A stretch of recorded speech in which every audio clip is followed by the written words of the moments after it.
কেন এমন করছো তুমি? হেরা, আমার হয়ে যাচ্ছ না কেন? কেন আমার ভালোবাসা তোমার চোখে পড়ছে না?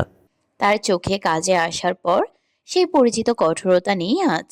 যেন কোনো অদৃশ্য চিন্তা তাকে ভিতর থেকে গ্রাস করে রেখেছে। নিলয় শুধু মাথা নেড়ে সম্মতি দিল, কিন্তু তার দৃষ্টি তখনও দূরের অন্ধকারে আটকে আছে। সে জানে না, অনেকক্ষণ ধরেই দূর থেকে তাদের গতিবিধি নজরে রাখছে সিআইডির 4টি বিশেষ টিম। জোপের আড়ালে কালো গাড়ির ভিতর ওয়্যারলেস হাতে কয়েকজন অফিসার ফিসফিস করে বলছে। Target confirm. নিলয় নিজে আছে টিমে। অর্ডার পেলেই ঘেরাও করব। রাতের বাতাসে উত্তেজনার ঘন গন্ধ। অবশেষে সময় এলো।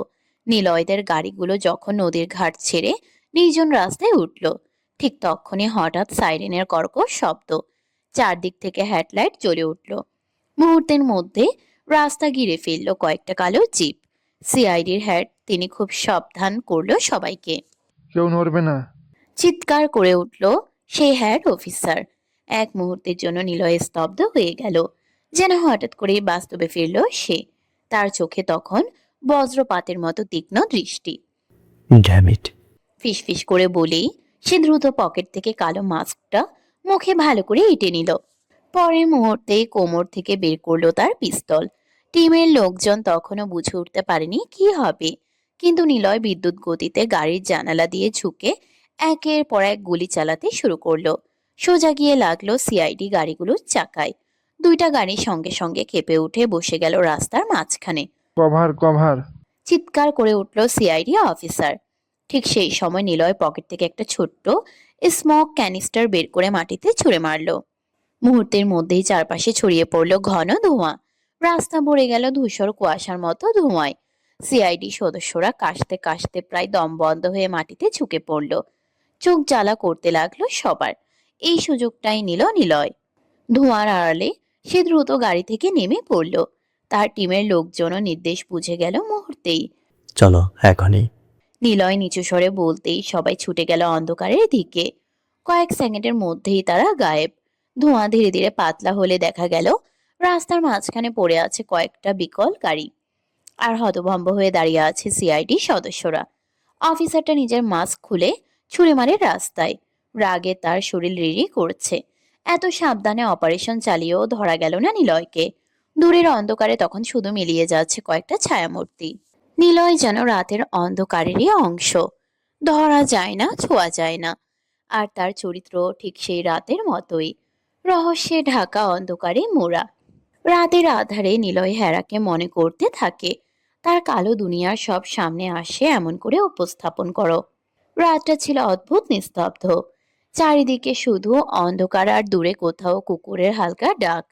নিলয় একা দাঁড়িয়েছিল তার বিশাল বাড়ির বারান্দায়, হাতে সিগারেট। কিন্তু অনেকক্ষণ ধরে সেটা জ্বলছে। টান দেওয়ার কথা তার মনে নেই। তার চোখ যেন কোথাও দূরে আটকে আছে, সেই জায়গায় যেখানে বারবার ভেসে উঠছে একটা মুখ। হেরা, 100 কোটি টাকা আজ লস গেল তার একটু ভুলের জন্য। হঠাৎ সে নিচু গলায় বলে উঠল। এই দুনিয়া আমি সব হারাতে পারি, কিন্তু তোকে না পেলে আমি সব ধ্বংস করে দেব। রাতের বাতাস যেন আরো ঠান্ডা হয়ে গেল। দিনের আলোর সাথে আবার সে হয়ে গেল সবার ক্রাশ বয় নিলয় চৌধুরী। নতুন রূপে আবার ধরা দিল হেরার সামনে। আমি তোমায় ভালোবাসি এরা, তুমি সেটা জানো। নিলয়ের কণ্ঠে এমন এক অসহায়তা ছিল, যেন বহুদিন ধরে বুকের ভিতর আটকে থাকা একটা ঝড় আজ বেরিয়ে আসতে চাইছে। তার চোখ লাল, কণ্ঠ কাঁপছে, যেন এই একটা উত্তরই তার পুরো পৃথিবী ঠিক করে দেবে। হ্যাঁ, গভীর একটা নিঃশ্বাস ফেলল। চোখে কোনো দুর্বলতা নেই, বরং এক ধরনের ক্লান্ত দৃঢ়তা। দেখুন নিলয়, আমি আপনাকে খুব ভালো বন্ধু মনে করি, আগেও বলেছি এখনও বলছি। দয়া করে ভালোবাসার দাবি নিয়ে আর কিচ্ছু বলবেন না। কথাগুলো খুব শান্তভাবে বললেও নিলয়ের কাছে সেগুলো ছুরির মতো বিঁধল। নিলয় তিক্ত হাসল। তার মানে এই বিয়েটা তুমি মেনে নিয়েছো? হেরার চোখে হঠাৎ ঘৃণার ঝিলিক দেখা দিল। না, কখনো না। আমি আমার জায়গা থেকে এক পাও সরাবো না।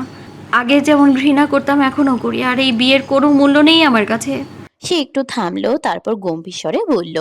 সেদিন পরিস্থিতি এমন ছিল যে আমি কিছুই বলতে পারিনি, তাই বলে এখনও বলতে পারবো না এটা কিন্তু নয়। নিলয়ের বুকটা ধক করে উঠল। তাহলে তাকে ডিভোর্স দিয়ে দাও। হেরা মাথা নাড়ল। আমাদের বিয়েটা কোনো আইনিভাবে হয়নি, তাই ডিভোর্স দেওয়ার প্রশ্নই আসে না। আমার কাজ শেষ হলে আমি নিজে থেকেই চলে যাব। নিলয় যেন শেষ আশাটুকু আঁকড়ে ধরল। তার কণ্ঠ একেবারে ভেঙে গেল। তুমি কি আমায় ভালোবাসো না হীরা ফুল? হেরা একটু নরম হলো, কিন্তু তাও সেই নরমতা বন্ধুত্বের। হ্যাঁ, অবশ্যই ভালোবাসি, কিন্তু একজন বন্ধু হিসেবে। হীরা, নিলয় কিছু বলতে যাচ্ছিল, কিন্তু হেরা আর সুযোগ দিল না। আমি আমার বাবার কথায় বিয়ে করব, নিজের ইচ্ছা না। আর খুব দ্রুত এই সম্পর্ক থেকে বের হয়ে যাব। এ কথা বলেই হেরা ঘুরে চলে গেল। এদিকে রোজ আর রুষা হেরাকে খুঁজে বেড়াচ্ছে। তাদের প্রেমিকরা স্পষ্ট করে বলে গেছে হেরার দিকে নজর রাখতে হবে, কিন্তু হেরা কারোর কথাই শুনল না। কই জানি চলে গেল। হেরা চলে যেতেই নিলয়ের ভিতরে সব রাগ, কষ্ট, অপমান একসাথে বিস্ফোরিত হলো। ধপ ধপ দেয়ালে একের পর এক ঘুষি মারতে লাগলো সে। রক্ত বেরিয়ে আসছে হাত থেকে, কিন্তু যেন সে কিছুই অনুভব করছে না। সিয়াম তাড়াতাড়ি এগিয়ে এসে তার হাত ধরে ফেলল। দোস্ত, কি করছিস তুই? নিলয় দাঁত চেপে বলল। স্যার আমাকে। সিয়াম শক্ত করে ধরে রাখলো। এগুলো করে কোনো লাভ নেই।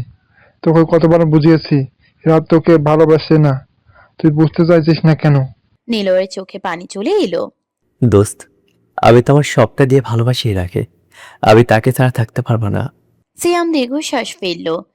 এমন পাগলামি করিস না, একটা উপায় বের করতে হবে। আপাতত শান্ত থাক। ন্যান্সি তিথিরের সাথে আপাতত সে খুব খুশি হেরাকে নিলয়ের জীবন থেকে সরাতে পেরে, কিন্তু বান্ধবীর জন্য খারাপ লাগছে মেয়েটা অসুস্থ হয়ে পড়ে আছে হসপিটালের বেডে। অন্যদিকে নাভান রাগে উত্তেজনায় সে নিজের বাইকে একের পর এক ঘুষি মারছে। টাং টাং লোহার গায়ে ঘুষির শব্দ প্রতিধ্বনিত হচ্ছে। নাভান দাঁত চেপে বলল। এই শামসুল আজমের চৌধুরী, নীলয়ের বাবা। সে নিজের কপালে হাত চাপড়ে বলল। উফ, এটা আমার মাথায় এতদিন কেন আসেনি? কেন আমি আগে খোঁজ করিনি? ঝিনুক তাকে থামানোর চেষ্টা করলো, নাভান, এখন এগুলো বলার সময় না। কিন্তু নাভানের মাথায় এখন ঝড় বইছে। ঝিনুক নাভানকে শান্ত করে বলল। নিলয় কেন তার বাবার পরিচয় লুকিয়ে রেখেছিল? কেন কখনো খোলাসা করে বলেনি? আর আন্টির সাথে এই লোকটার সম্পর্ক কি? ঝিনুকের কথায় নাভানের চোখ হঠাৎ তীক্ষ্ণ হয়ে উঠল। এতদিন ছেলে আমার পেছনে পড়েছিল, এখন দেখি বাপও যোগ দিয়েছে। নাভান হেলমেটটা দুই হাতে চেপে বলল। সেদিন যে কিডন্যাপটা হয়েছিল সেটা নীলয়ের বাবাই করিয়েছে। ঝিনুক, অধীর, সৃজন অবাক তিনজন কি বলে উচ্চারণ করলো। ঝিনুক একটু থেমে জিজ্ঞেস করলো। নিলয় কি কোনোভাবে জড়িত? এবার অধীর মুখ খুলল। সে মাথা নাড়ল। না, আমার মনে হয় না। বেটা চোর হলেও ইমানদার আছে। তারপর একটু হেসে বলল। নিজের পরিচয়ে চলতে পছন্দ করে, মাঝে মাঝে ইঙ্গিত দিয়েছে, কিন্তু কোনোদিন পুরোটা বলেনি। ঝিনুক হতাশ গলায় বলল। ভাই, আমার তো মনে হচ্ছে সব সম্পর্কই জিলাপির প্যাঁচের মতো হয়ে গেছে। ঝিনুকের কথাই সায় দেয় সৃজন। ঠিক বলেছিস তুষারপাতের বউ, আর সত্যিটা কেবল তিনজনই বলতে পারবি। ওই শামসুল, মাদার বাংলাদেশ আর ফাদার বাংলাদেশ। অধীর বলল।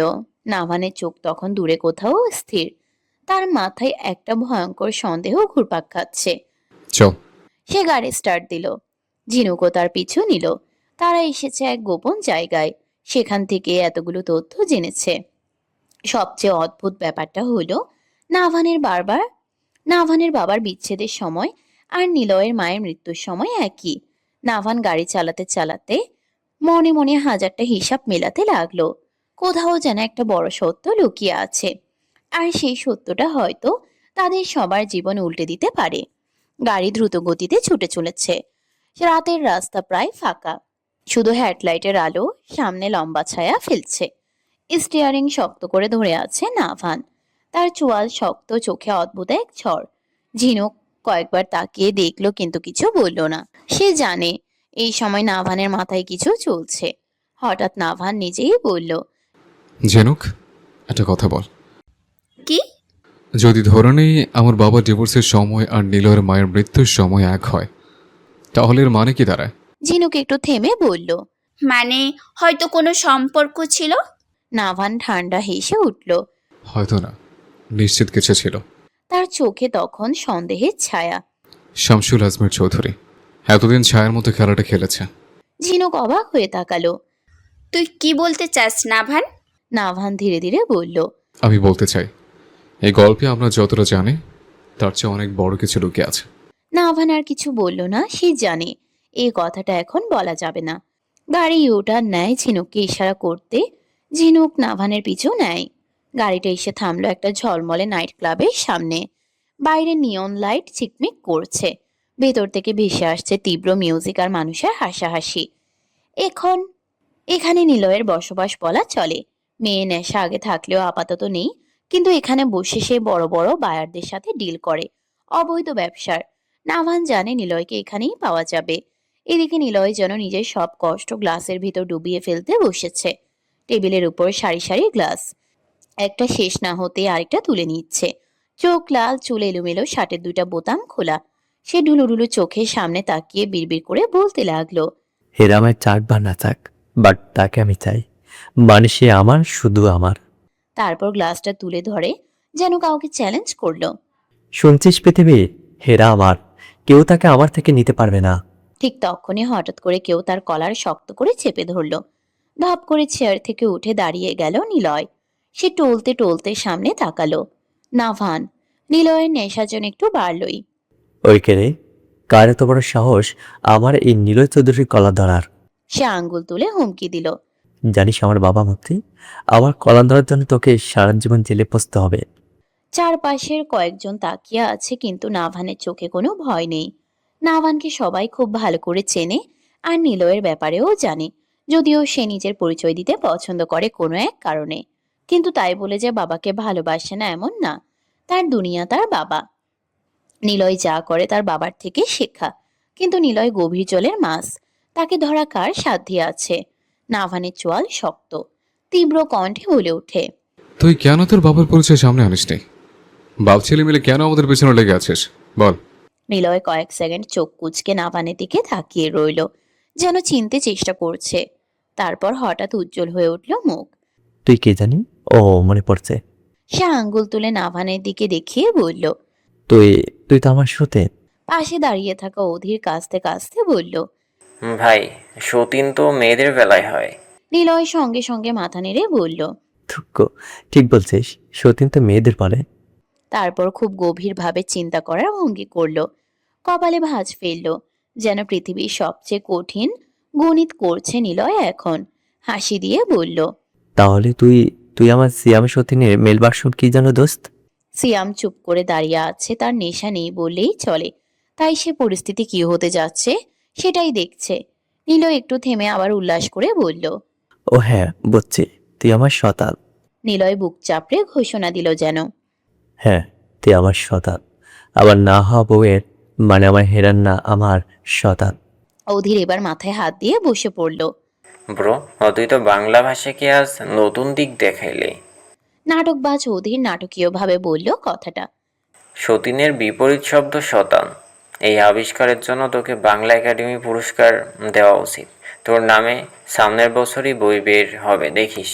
সৃজন আর ঝিনুক তখন হাসতে হাসতে প্রায় মাটিতে বসার উপক্রম, কিন্তু নাভানের জন্য আপাতত তারা নিজেদের শক্ত রাখছে। ঝিনুক বলল। আমি শপথ করে বলছি, আজ থেকে বাংলা ডিকশনারিতে নতুন শব্দ ঢুকবে, শতান। অধীর আবার বলল। সারা জীবন স্কুলে না গেলেও মানুষ এত ভুল করে না। এমনি এমনি তোকে বলে না। তোর মাথায় উলুর মাটি আছে, মগজ নাই। নিলয় রাগ দেখাতে গিয়ে হোঁচট খেল। এই, আমার অপমান করিস না, আমি অনেক পড়ালেখা করেছি। অধীর ব্রুক তুলে বলল। কোথায়? নিলয় গর্ব করে বলল। গুগল ইউনিভার্সিটিতে। এবার পুরো হল ফেটে পড়ল হাসিতে, কিন্তু একজন হাসছে না, নাভান। তার চোখ দুটো রাগে লাল হয়ে আছে, কপালে শিরা টান টান। সে টেবিলের উপর রাখা ঠান্ডা পানির জগটা তুলে নিল। কেউ বুঝে ওঠার আগেই ছাপ পুরো পানি সোজা নিলয়ের মুখে ছুঁড়ে মারল। ঠান্ডা পানির ধাক্কায় নিলয় কেঁপে উঠল। চুল থেকে পানি ঝরছে, শার্ট ভিজে গেছে। সে কয়েক সেকেন্ড চোখ বন্ধ করে দাঁড়িয়ে থাকলো। তারপর ধীরে ধীরে চোখ খুলে চারপাশে তাকালো। এই, কে আমার ওয়াশ করে দিলি রে? সে নিজের শার্টের দিকে তাকিয়ে বলল। আবে কি গাড়ি নাকি কার ওয়াশ চলছে? সৃজন হাসতে হাসতে চেয়ার থেকে পড়ে যাওয়ার উপক্রম। এবার অধীর বলল। না ব্রো, তোর ফ্রি সার্ভিসিং চলছে। নিলয় আবার গম্ভীর হয়ে বলল। ঠিক আছে, কিন্তু সাবান কই? এই কথা শুনে আবার সবাই হো হো করে হাসতে লাগলো। শুধু নাভান দাঁড়িয়ে আছে স্থির হয়ে, তার চোখে এখনো রাগ, আর কোথাও গভীরে একটা তীব্র ঈর্ষা। সে নিচু গলায় বলল। হেরার নাম আর একবার মুখে আনবি, দাঁত কোনে কোনে হাতে ধরিয়ে দেব। নিলয় টলতে টলতে হেসে উঠল। ওই দেখ, শতান আবার রাগ করছে। তারপর গ্লাস তুলে বলল। চল শতান, বস। আমরা দুইজন একই দুঃখের মানুষ, একই মেয়ের প্রেমে পড়েছি। জাস্ট 10 মিনিটের মধ্যে ওর হুঁশ ফিরিয়ে আনো। নাভানের ঠান্ডা অথচ কঠোর কণ্ঠে কথাটা বের হতেই ওয়েটারদের অবস্থা নাজেহাল হয়ে গেল। সবাই ছুটোছুটি শুরু করলো। কেউ ঠান্ডা পানি আনছে, কেউ বরফ, কেউ আবার নিলয়ের মুখে পানি ছিটাচ্ছে। ঠিক 10 মিনিট পর ধীরে ধীরে নিলয়ের চোখ নড়ে উঠল। মাথা ভারী লাগছে, চোখ ঝাপসা। চারপাশটা ঠিক বোঝার আগেই সামনে দাঁড়িয়ে থাকা মানুষটার দিকে তাকাতেই বুকের ভিতর কেমন যেন ধক করে উঠল। নাভান পকেটে 2 হাত ঢুকিয়ে দাঁড়িয়ে আছে। তার চোখ দুটো অদ্ভুত ঠান্ডা, কিন্তু সেই ঠান্ডার ভিতর জমে আছে বহু বছরের আগুন। কয়েক সেকেন্ড নীরব থাকার পর নাভান ধীরে ধীরে বলে উঠল। তোর বাবার সাথে আমার মায়ের কি সম্পর্ক নিলয়? নিলয় ব্রুকুচকে তাকালো। নাভান আবার বলল। তোর বাবা আমাকে কিডন্যাপ করেছিল আমার মাকে ব্ল্যাকমেল করার জন্য। এসবের কারণ কি? কথাগুলো যেন বজ্রপাতের মতো পড়ল নিলয়ের মাথায়। সে যেন আকাশ থেকে পড়ল। তার বাবা কিডন্যাপ, ব্ল্যাকমেইল, কিছুই যেন মাথায় ঢুকছে না। কিন্তু পরের মুহূর্তেই তার চোখ লাল হয়ে উঠল। রাগে তার চোয়াল শক্ত হয়ে গেল। হঠাৎ সে দাঁড়িয়ে উঠে চিৎকার করে বলল। একদম চুপ। চারপাশ নিস্তব্ধ হয়ে গেল।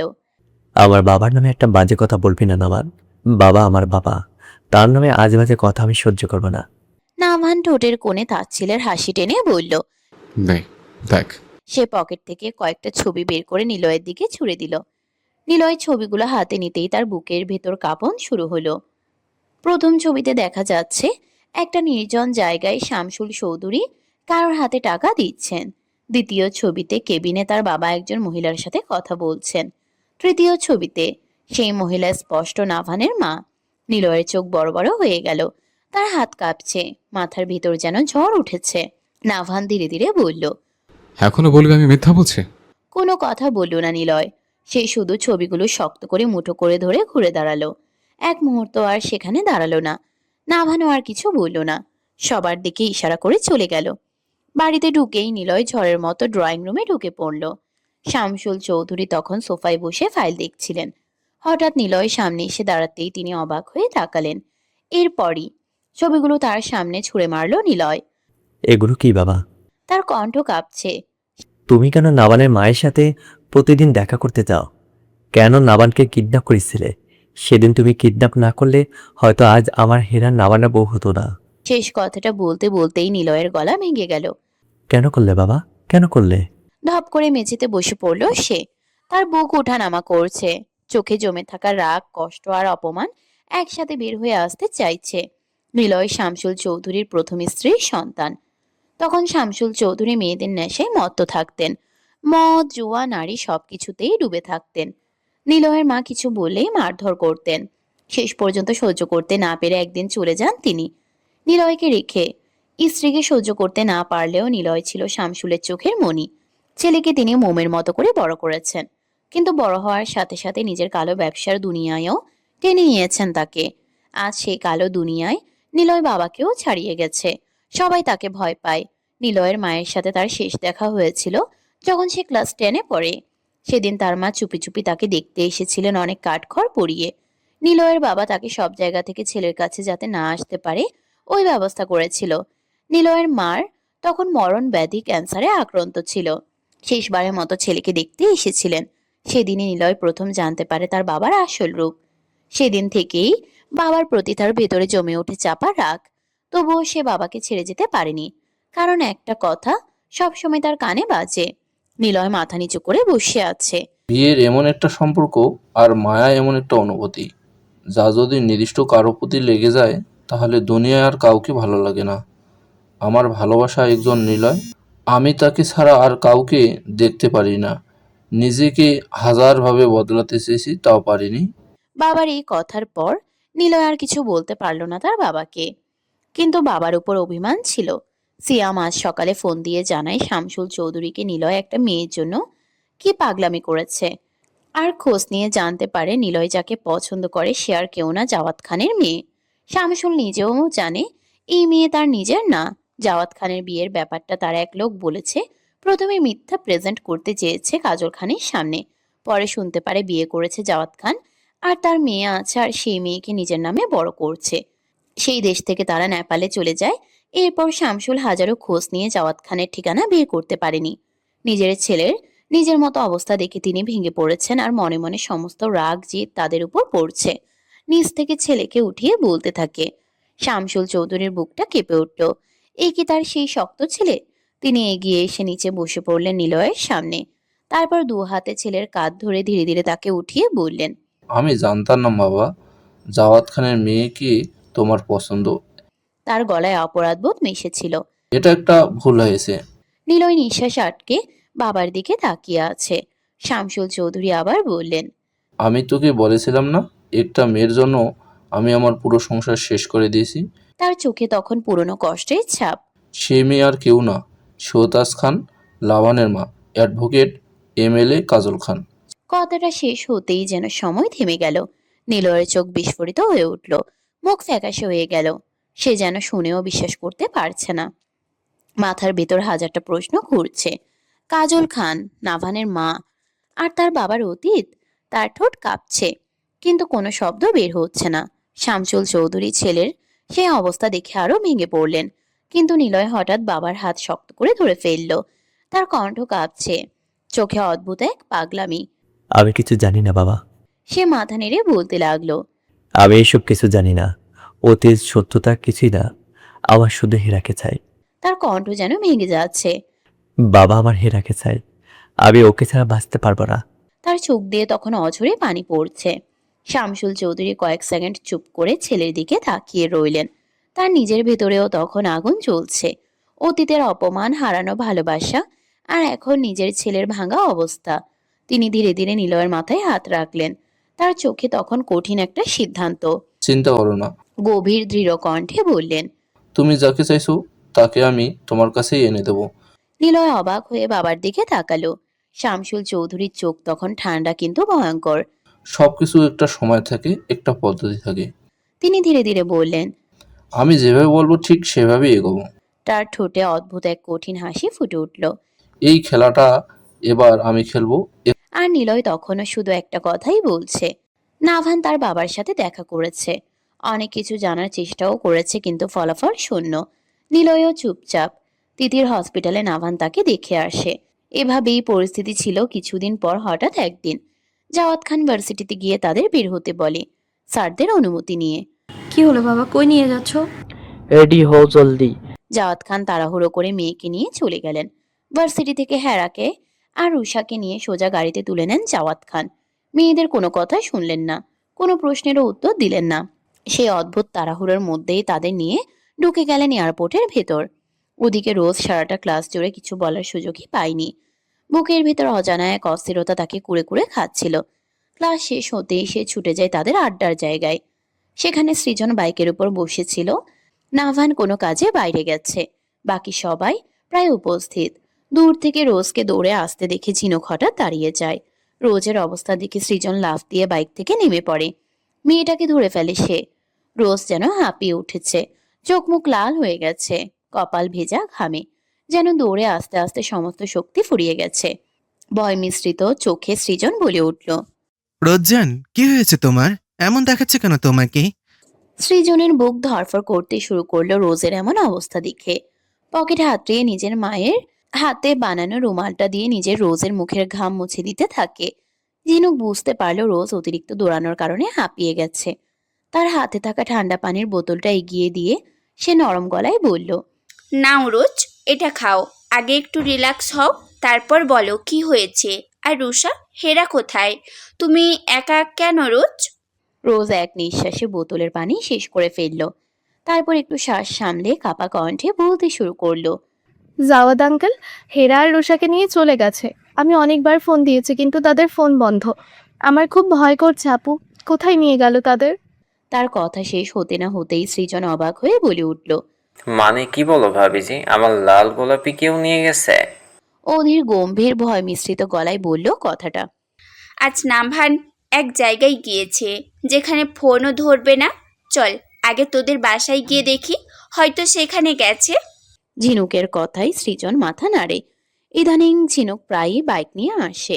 তারও একটা কারণ আছে, হুটহাট তাদের বের হতে হয়। তুষারকে অনেক বুঝিয়ে বাইক নিয়ে আসে। ওদের বাইক স্টার্ট দেয়, ঝিনুক গিয়ে তার পিছনে বসে। আর সৃজনের বাইকের পিছনে বসে রোজ। রোজ সাধারণত বাইকে উঠতে ভয় পায়, কিন্তু আজ ভয় পাওয়ার সময় নেই। সৃজন বুঝতে পারল মেয়েটা ভয় পাচ্ছে। সে একটু পিছনে ঘুরে রোজের ঘামে ভেজা উদ্বিগ্ন মুখটার দিকে তাকালো। তারপর আলতো করে তার কপালে একটা চুমু খেয়ে বলল, আমি আছি জান, ভয় নেই। এই সৃজন থাকতেই কিসের ভয়? তোমাকে শক্ত করে ধরে বসে থাকবো। বনুদের কিচ্ছু হবে না, নাভান আছে, তুমি রিল্যাক্স হও। কথাগুলো শুনে রোজের চোখ থেকে দুফোঁটা জল গড়িয়ে পড়ল। বোনের মতো প্রিয় বন্ধুদের হারানোর ভয় বুকের ভেতর ছুরির মতো বিচ্ছে তার। তবুও সৃজনের কথায় সে একটু সাহস পেল।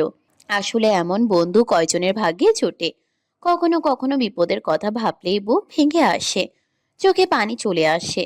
সত্যি, হেরা আর রুষা ভীষণ ভাগ্যবতী, কারণ তাদের জীবনে রোজের মতো একটা বন্ধু আছে, যে তাদের জন্য নিজের সবকিছু ভুলে ছুটে যেতে পারে।